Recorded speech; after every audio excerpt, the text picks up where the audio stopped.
तो जैसा कि हमने पिछले पार्ट में देखा था कि जिंग और जोशियान में फाइट होने लगा था, जहां जोशियान ने वहां पर डेविल गॉड के स्पिरिचुअल बॉडी को समन कर लिया था, तो जिंग ने भी वहां पर पांगु गॉड के स्पिरिचुअल बॉडी को समन कर लिया था। लेकिन डेविल गॉड ने पांगु गॉड के स्पिरिचुअल बॉडी को डिस्ट्रॉय कर दिया था, लेकिन तुरंत जिंग ने भी अपने फ्लाइंग स्वॉर्ड से अटैक कर डेविल गॉड के स्पिरिचुअल बॉडी को डिस्ट्रॉय कर दिया था। लेकिन फिर जोशियान अपने किसी पावर का यूज करके जिंग को अपने कंट्रोल में करने की ट्राई करने लगी थी, लेकिन तभी शियाओ के अंदर से किसी तरह का पावर निकलकर जिंग के अंदर चला जाता है, जिसकी वजह से जिंग जोशियान के कंट्रोल से बाहर आ जाता है और वो जोशियान पर अटैक करके उसे बहुत इंजर्ड कर देता है, जिसकी वजह से जोशियान को वहां से भागना पड़ता है। जिसके बाद वो सभी जोशियान के सोल वर्ल्ड से बाहर आ गए थे और एशियन टेम्पल ने फिर उन तीनों गॉड किंग को अपने अंदर अब्सॉर्व कर लिया था।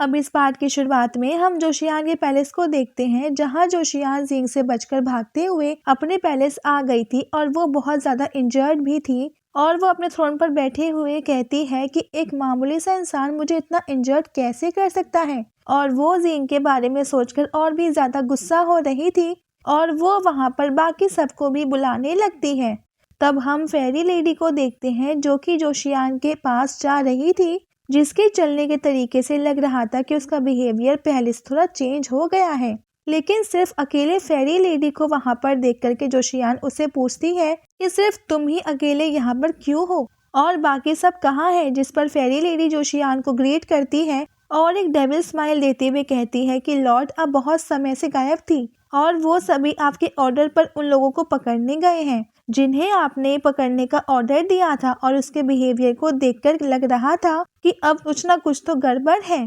लेकिन जोशियान इंजर्ड होने की वजह से खांसने लगती है और कहती है कि इतने सारे लोग थे तो क्या वो सभी वो चले गए हैं, कहीं तुम मुझसे कुछ छुपा तो नहीं रही हो। जिस पर फेरी लेडी अपने थोड़े से एनर्जी को रिलीज करके जोशियान की तरफ जाने लगती है और जोशियान के और जाते हुए वो जोशियान से कहती है कि लॉर्ड मेरी इतनी हिम्मत कहाँ कि मैं आपसे अब कुछ छुपा सकूं, लेकिन मुझे आप सीरियसली इंजर्ड लग रही हैं, तो क्या आप चाहती हैं कि मैं आपको हील करने में आपकी हेल्प में करूं।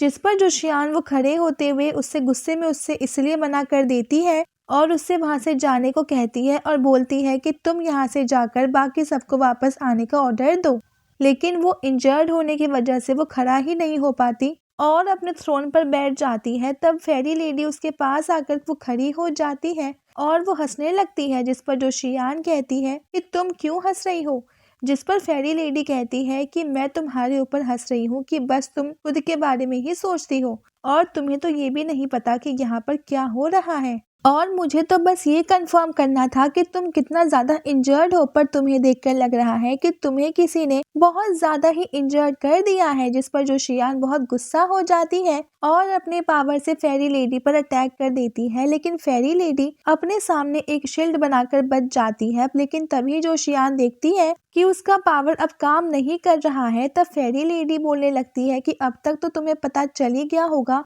और ये बोल करके वो वहां पर एक फॉर्मेशन को एक्टिवेट वो करते हुए कहती है कि मैंने पूरे पैलेस में फॉर्मेशन लगा कर रखा है और ये सब तो तुम्हारे लोगों की वजह से ही हो पाया है, क्योंकि अगर मैंने उन सबको एक एक करके ह्यूमन पपेट में नहीं बदलकर अपने कंट्रोल में नहीं किया होता तो इतने स्ट्रॉन्ग फॉर्मेशन को मैं अकेले कंप्लीट नहीं कर पाती। तब जोशियान कहती है कि तुम्हारी हिम्मत अब कुछ ज्यादा ही बढ़ गई है और तुमने अपने इतने एविल इंटेंशन को छुपा कर रखा था। जिस पर फेरी लेडी बोलती है कि सिर्फ मैं अकेली नहीं हूँ जिसने अपनी इविल इंटेंशन को छुपा कर रखा था, और ये बोल करके वो उस फॉर्मेशन पावर को एक्टिवेट कर देती है। पर उस फॉर्मेशन के पावर को जोशियान संभाल नहीं पा रही थी क्योंकि वो पहले से बहुत इंजर्ड होती है, और वो फेरी लेडी से कहती है कि अब तो तुम्हें मरना होगा। और तब हम फेरी लेडी को देखते हैं जो उस फॉर्मेशन का यूज करके हुए जोशियान के पावर्स को अपने अंदर एब्जॉर्व कर रही थी, और वो जोशियान से कहती है पर मुझसे पहले तुम्हें मरना होगा। और वो जोशियान के पावर्स को एब्जॉर्व करते हुए कहती है कि क्या ये जोशियान के पावर्स हैं,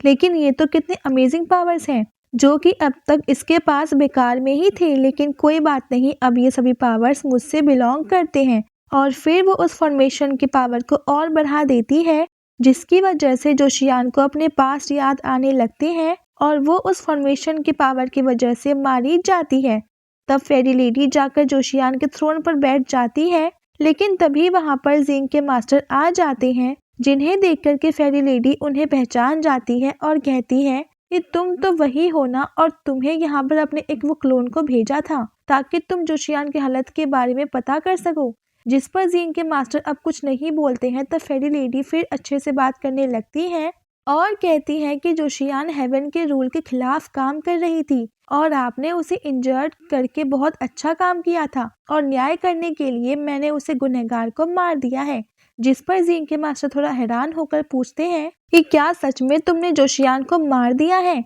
जिस पर वो हाँ बोलती है और वो कहने लगती है कि मैं जानती हूँ कि इससे पहले हम लोग के बीच अब कुछ मिसअंडरस्टैंडिंग थी और इससे पहले हमारे बीच में फाइट भी हुई थी, लेकिन मैं ये सब नहीं करना चाहती थी, पर मुझे ये सब जोशियान के फोर्स करने पर वो करना पड़ रहा था। लेकिन जो कि वो अब मर चुकी है तो इसीलिए मुझे आप लोगों से कोई शिकायत नहीं है। तो क्यों ना हम इस मैटर को यहीं पर रोक देते हैं और इस चीज के बारे में अब भूल जाते हैं। जिस पर जिंग के मास्टर भी थोड़ा सोचकर बोलते हैं कि जोशियान तो अब मर चुकी है तो इस मैटर को आगे बढ़ाने का कोई मतलब नहीं। तो ठीक है, जो कुछ पास्ट में हुआ उसे पास्ट में ही रहने देते हैं, लेकिन तुम्हें उन सभी मिथिकल बीस्ट को आजाद करना होगा जिन्हें जोशियान ने अपने कैद में किया था। जिस पर फेरी लेडी अब कुछ नहीं कहती है और एक डेविल स्माइल देने लगती है, जिसके स्माइल को देख करके लगता है कि ये जरूर अब कुछ करने के बारे में सोच रही है। तब ये देख करके जिंग के मास्टर कहते हैं कि क्या हुआ, तुम उन सभी को आजाद नहीं करना चाहती हो। जिससे सुनकर के फेरी लेडी बोलने लगती है कि क्यों नहीं, मैं अभी उन सभी को आजाद न करती। लेकिन तब वो कुछ मिथिकल बीस्ट को जिंग के मास्टर के सामने लेकर आ जाती है और उनसे कहती है कि आप इन सबको यहाँ से लेकर जा सकते हैं। और वो कहती है कि ये हेवन और अर्थ बहुत विशाल है